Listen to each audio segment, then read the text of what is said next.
What is up, everybody? Know it's been a minute since I posted,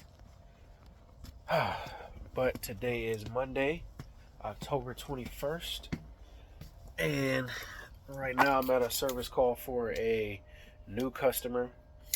You guys know pretty much majority of what I do is just rentals. This one is a vacant. I think they're trying to sell it, so they want us to just come through, make sure everything's clean, operating as good as it can. And if there's any repairs, we got to let them know. So let's see what we got.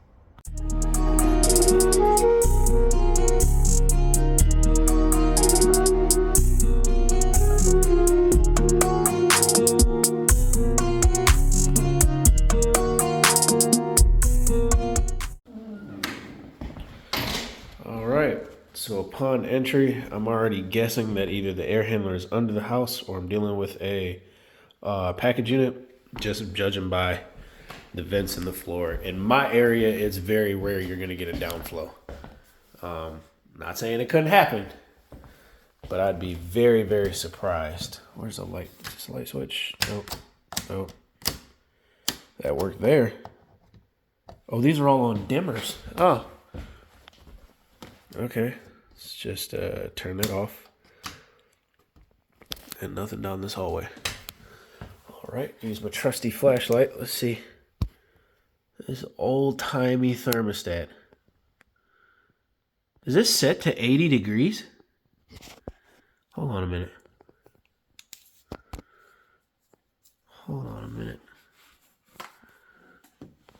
Reading 60. It's set to... I'm not stupid. That's calling for heat, yeah. And fan is in auto position. But it's reading 60. We might actually have a problem here. We might actually have a genuine problem here. Somebody still living here? There's a towel. All right. Let's see what else. What else we got here? They got a window unit over here on the ground. I'm not gonna lie, it would not cease to amaze me if this was a gas system. But I'm wrong. I am wrong, guys. This is probably one of the oldest Goodman Amana Daikin units I have ever seen. That coil looks to be in crappy condition. I've never seen a unit like this. Condenser fan motor is mounted in this orientation. What is this? Just electric heat, or is this a heat pump?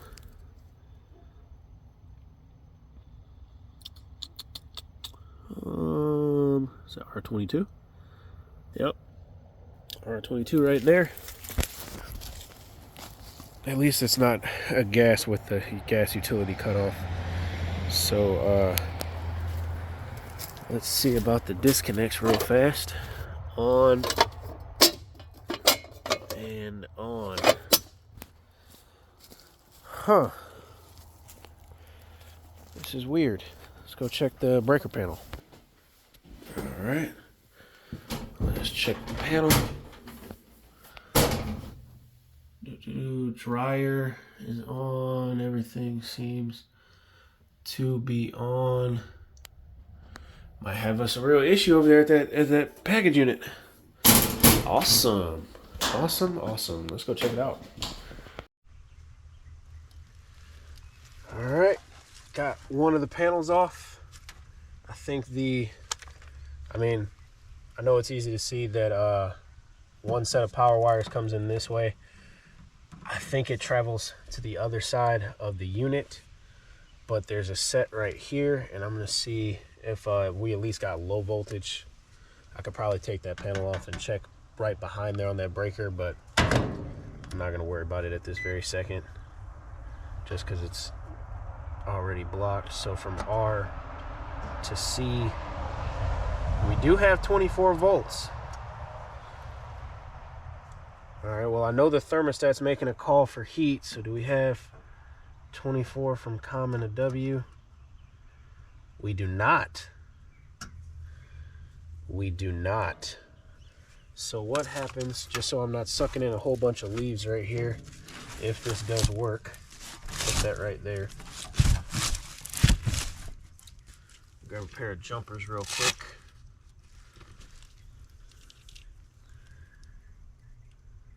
And you know what, before I do R to W, let's do R to G.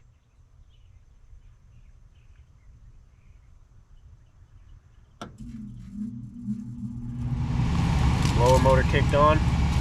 Accidentally sucked a couple leaves up in there, but nothing too crazy. When the blower motor cuts off, I'll try to see if I can pull them out.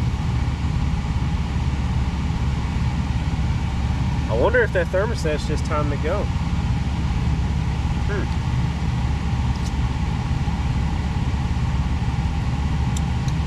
Tisk, tisk, tisk. I'm gonna break open the other side real quick just to see if this is a heat pump. I'm pissed.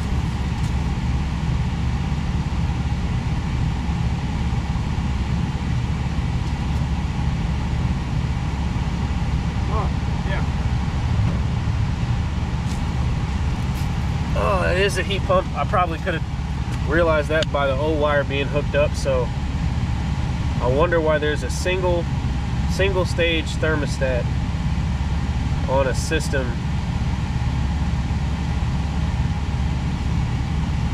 with two stage heating technically. And you got the refrigerant for heat mode, and then emergency heat will be the electric heat strips.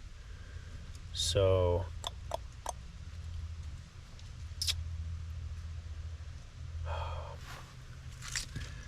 let me just see one thing.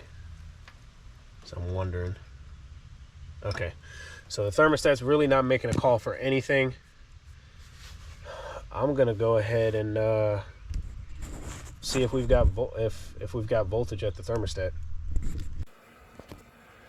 So as I'm getting ready to start taking this apart and everything, I'm like, man, there's no way this has to be the thermostat. Somebody couldn't have put in this thermostat with that heat pump. Started to walk down here and I noticed this light switch, and then I seen right above it. Gosh, I feel stupid. Always got to catch my stupidity on camera though. So let's see here. Remove this.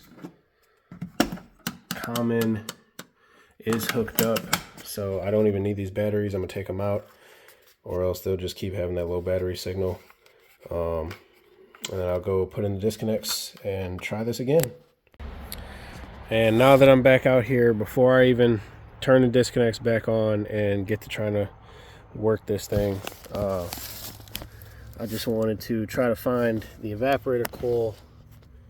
And this one doesn't seem to be in bad condition. It's a little bit dusty. Man, for me to clean that, the electrical panel's right there. I'd have to disassemble that because there's like this metal shroud cover over the top of it, kind of like how on the modern gas packs for Goodman, there's that cover over the top of the heat exchanger in the condenser portion. So I'm just gonna try to spray that as best I can from just out here. Get my hand in there and just spray that thing down, and then I'll spray the condenser. And this already looks fairly clean, so I'm not going to use, I might just use water or like a light dose of the Viper Venom Pack. So let me go grab that stuff out the truck now.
So before somebody in the comments tries to grill me on blowing from the inside or rinsing from the inside out,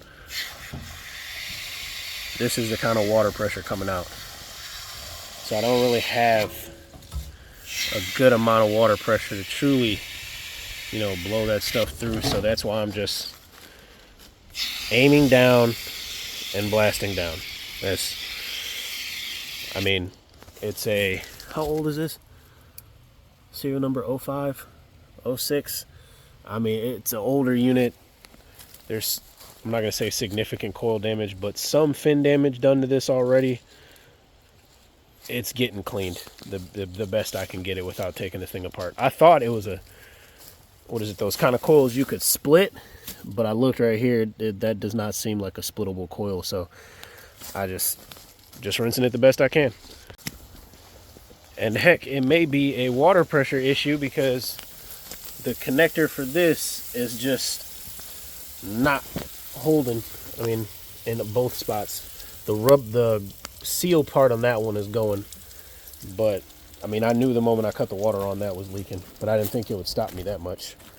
Maybe it's playing a big factor. I don't know, but I've only got one collapsible hose, and I tried to stretch it around, but it just would not, it wouldn't make it to the unit. All right, unit right now is running just in first stage heating. Right now I've got about almost 70-degree air coming through the coil. It's hard to tell if it's still a little bit wet just from me rinsing it off, or if this is from the unit just running, you know, the condenser being cold and everything and condensating a little bit. Got about 59 up top, so I mean, it's breathing fine. But from what I can tell by the screenshots I'm taking, I'm gonna put up for you guys.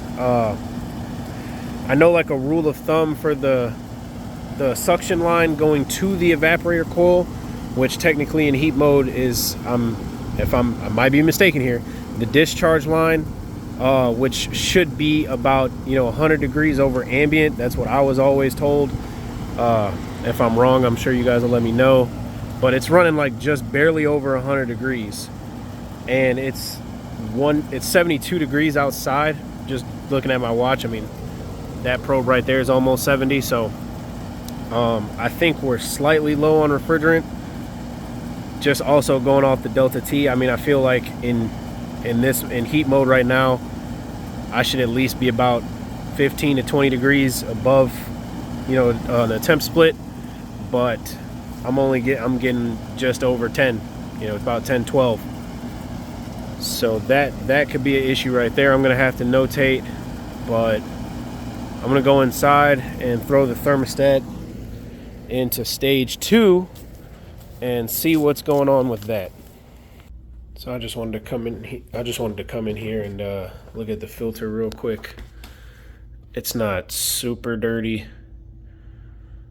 but I mean, it's fairly dirty. I mean, there's even a little buildup of dog hair, so there's no telling.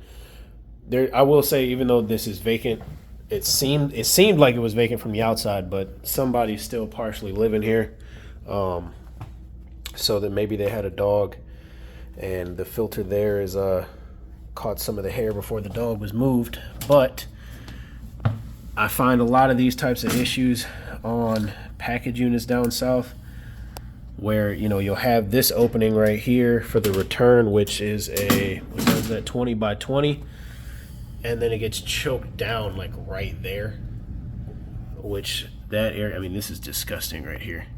That area is probably maybe 20 by 12, maybe. Well, you guys take a guess. I'll go grab the tape measure, but you guys take a guess at what you think that size is right there. But it really didn't make, for stage 2 heating, it really didn't seem to make a difference on the Delta T. I know I didn't really let it run for too long, but the condenser was already running. It never shut off when I kicked it to stage 2. It's just the heat strips just kicked on with it, and I'm just getting barely 30 degrees temp split. I got one probe there, and the other probe is right over there blinking on the floor. So what I'm going to do now is I'm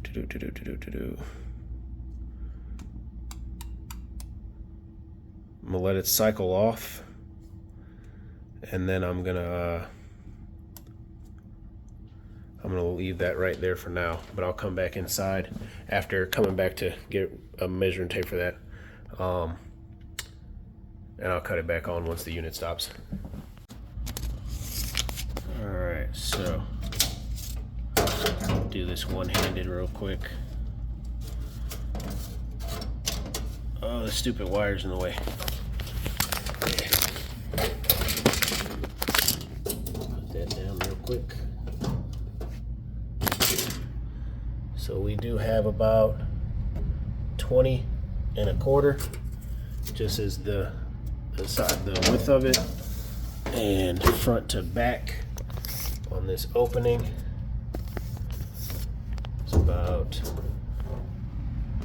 It's about 10 this side,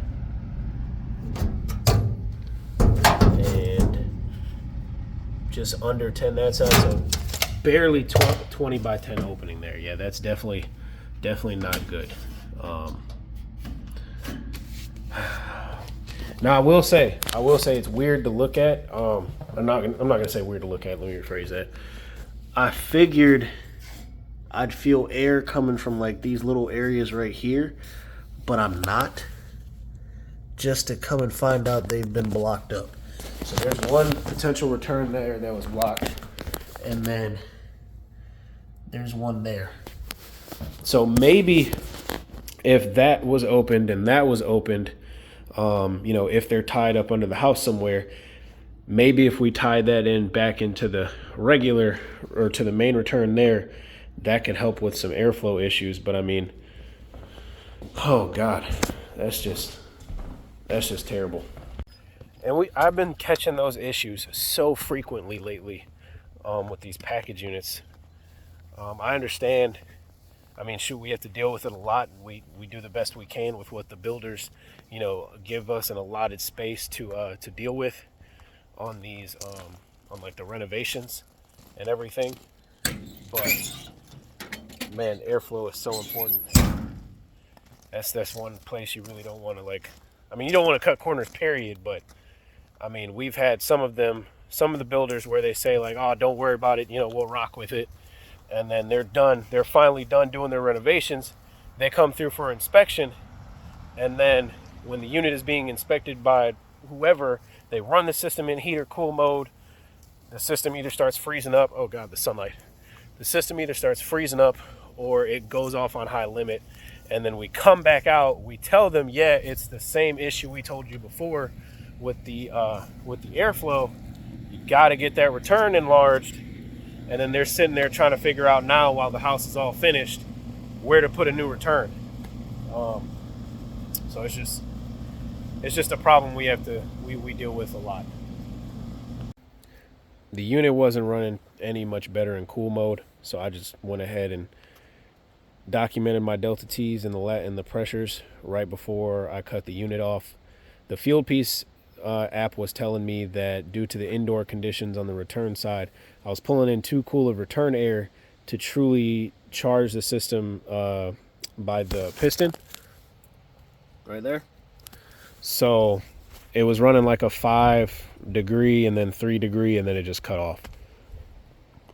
But I don't think it's because the system is overcharged. I think it's due to a lack of airflow because of that choked area of return right behind the 20 by 20 filter. So I mean, it's just, I think the unit still is low, maybe just by like a hair, but I don't think that's the main issue. I think that's a product of a bigger issue, and the bigger issue being the airflow in the system. I'm gonna go ahead and document everything on our end of the invoice. I'm gonna take all my equipment off, and I will be back at the truck. In case I didn't give any info on the specific tonnage of the unit, it is a 2.5 ton, sitting on 1450 square feet. I truly believe that the return right there in the hallway is an issue. I wish I wouldn't have got tripped up on that fake thermostat for so long, because I need to get out of here. But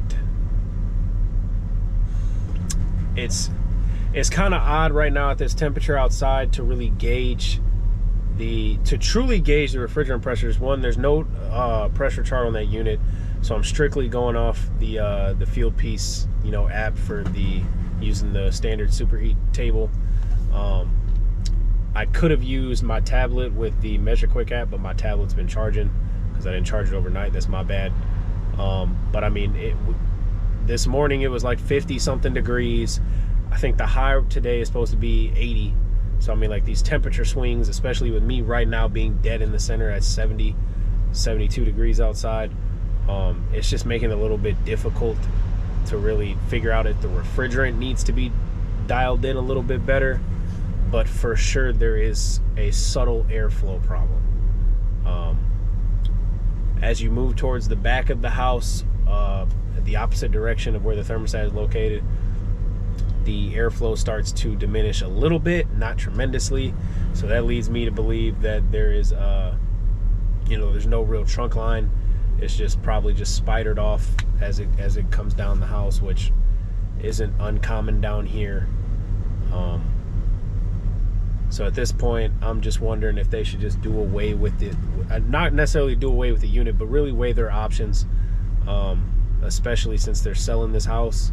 You know, whoever, if they just say, you know, we're good, let's go, the next person with this home may not be as comfortable as the people that were living here. So I'm gonna just write all that on my invoice. Right now I'm letting my tire charge up with my Milwaukee M12 inflator. I said charge up, my tire air up. I feel stupid for that. But that's gonna do it for this video, guys. I hope you guys could teach me something. I hope I taught you guys something. If possible, probably not, but I will catch you guys on the next one. Later.